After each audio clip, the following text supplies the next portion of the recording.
Selamat pagi, dan juri yang kami hormati, kami perwakilan dari Akademi Farmasi Putra Indonesia Malang yang beranggotakan saya Aziza Dewi Safitri sebagai pembicara utama, selanjutnya pembicara kedua kami Nur Laila, selanjutnya pembicara ketiga kami Muhammad dari Salam Mukti.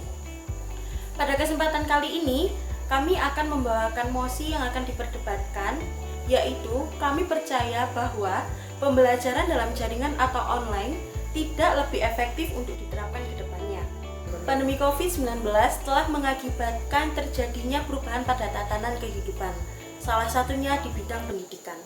Sekolah-sekolah ditutup untuk mencegah penyebaran virus COVID-19, mengharuskan pembelajaran dilakukan di rumah tanpa tatap muka melalui online. Kami percaya bahwa pembelajaran online atau pembelajaran dalam jaringan ini tidak lebih efektif untuk diterapkan ke depannya, karena Indonesia saat ini belum siap dalam aspek teknologi, motivasi belajar, serta peranan orang tua. Dari aspek teknologi, pembelajaran daring tidak lebih efektif untuk diterapkan ke depannya, karena tidak semua daerah dapat mengakses jaringan internet sebagaimana di daerah-daerah terpencil. Untuk mendapatkan jaringan internet, mereka harus berburu ke tempat yang bahkan tidak dekat dengan rumah mereka. Jangankan untuk mendapatkan akses jaringan internet, untuk mendapatkan akses energi listrik saja, mereka masih sangat kesulitan. Tidak seperti mereka yang tinggal di daerah perkotaan. Masyarakat yang tinggal di daerah perkotaan dapat dengan mudah mengakses jaringan internet maupun energi listrik. Sehingga dengan demikian, pembelajaran daring tidak lebih efektif untuk diterapkan ke depannya, karena masih banyak daerah-daerah yang tidak dapat mengakses jaringan internet dengan baik. Selain itu, kurangnya fasilitas pembelajaran yang memadai, di mana banyak kita temui adanya siswa yang tidak memiliki HP maupun laptop untuk mendukung proses pembelajaran mereka. Sedangkan proses pembelajaran daring saat ini banyak dilakukan dengan menggunakan aplikasi-aplikasi seperti Zoom, Google Meet, Edmodo, dan lain sebagainya.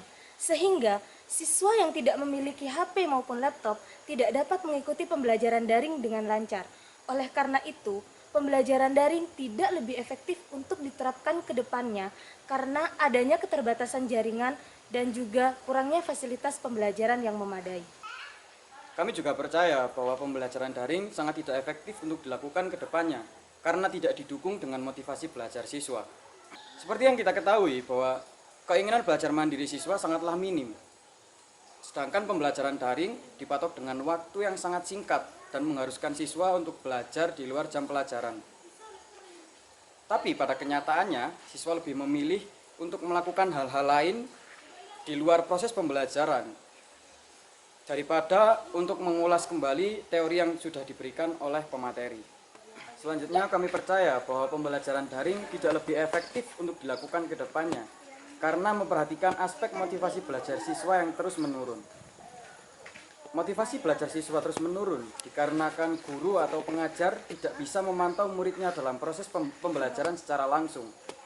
Yang ini dapat menyebabkan siswa enak-enakan dalam proses pembelajaran atau mereka cenderung meremehkan materi dan pengajar.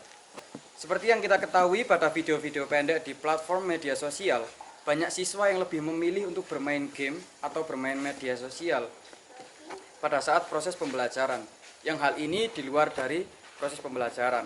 Maka dapat disimpulkan bahwa siswa tidak mendapatkan ilmu dengan baik karena tidak memperhatikan materi yang diberikan para pengajar. Dan ini juga bisa menjadi indikator untuk mengukur motivasi belajar siswa. Dan terbukti, bila tanpa adanya pengawasan secara langsung dari pengajar, maka pembelajaran tidak akan efektif. Peran orang tua pada pembelajaran daring ini sangat penting. Namun, tidak semua orang tua bisa memenuhi peran tersebut dengan maksimal. Ada dua skenario yang mungkin bisa terjadi. Skenario pertama adalah orang tua sibuk bekerja sehingga orang tua tidak memiliki waktu untuk memantau dan mengawasi anaknya dalam belajar online. Akibatnya, anak-anak tidak belajar secara maksimal karena tidak adanya pengawasan dari orang tua. Skenario yang kedua, orang tua memiliki waktu, namun dalam proses mendampingi anaknya, orang tua tidak cukup memiliki kesabaran. Masih ditemukan sebagian orang tua cenderung marah saat mengawasi pembelajaran daring anaknya, sehingga anak-anak merasa tertekan dan mengakibatkan penurunannya minat belajar. Jika dua skenario ini terjadi, maka anak-anak tidak mendapatkan ilmu yang seharusnya mereka dapatkan. Itulah mengapa pembelajaran daring ini tidak lebih efektif untuk diterapkan ke depannya. Kami percaya bahwa pembelajaran daring tidak lebih efektif untuk diterapkan ke depannya, karena sulitnya teknologi, kurangnya fasilitas pembelajaran yang memadai, tidak adanya motivasi belajar dari siswa itu sendiri, serta kurangnya peran orang tua dalam mendampingi anaknya ketika belajar daring.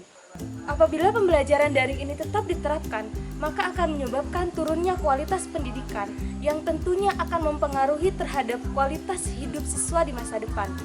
Apabila kualitas hidup mereka tidak baik, maka negara Indonesia ini akan selalu tertinggal, baik dari segi pendidikan maupun perekonomian dari negara-negara yang sudah maju.